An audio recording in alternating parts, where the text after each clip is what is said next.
Hi students, welcome to Daily Dose Daily Use YouTube channel. நான் உங்கள் Kamalji. டிஎன்யூஎஸ்ஆர்பியில் PC notification விட்டுருக்காங்க. இதுக்கான அனௌன்ஸ் டேட் இன்றைக்கி தான், சரிங்களா? அப்ளிகபிள் டேட் பார்த்திங்கன்னா நாளையிலேருந்து செப்டம்பர் 21 வரை அப்ளை பண்ணலாம்.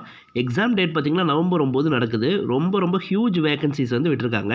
போலீஸ் பிசி கான்ஸ்டபிளுக்கு 2833, ஜெயில் வார்டன் 180, தீயணைப்பாளர் 631, சரிங்களா? மொத்தமாக 3644 வேகன்சிஸ் வந்து விட்டுருக்காங்க. இதுக்கு நீங்கள் 10th படிச்சிருந்தீங்கன்னா இந்த எக்ஸாமுக்கு எழுதலாம், சரிங்களா? மினிமம் ஏஜ் பார்த்திங்கன்னா 18 to 26 வரை ஏஜ் கொடுத்துருக்காங்க. இன்னும் இந்த ஏஜ் ரிலாக்ஸேஷன் நாளைக்கு அந்த நோட்டிஃபிகேஷன் அப்ளை பண்ணல இன்னும் நமக்கு கிளியராக தெரியும். அதை வச்சு நம்ம நெக்ஸ்ட் ஒரு வீடியோவில் சொல்லலாம். அண்ட் இந்த டிஎன்யூஎஸ்ஆர்பிக்கு என்னென்ன சப்ஜெக்ட் படித்தா எவ்வளோ மார்க் எடுக்கலாம், சரிங்களா, அப்படிங்கிறதுக்கான ஒரு முக்கியமான ஷார்ட்ஸ் நம்ம நெக்ஸ்ட் ஷார்ட்ஸில் அப்லோட் பண்ணலாம், சரிங்களா? ஸோ பிசி ஸ்டூடெண்ட்ஸ் தைரியமாக இன்னிலேருந்து படிக்க ஆரம்பிங்க, சரிங்களா? ஒரு டைம் டேபிள் போடுங்க, ஓகேங்களா?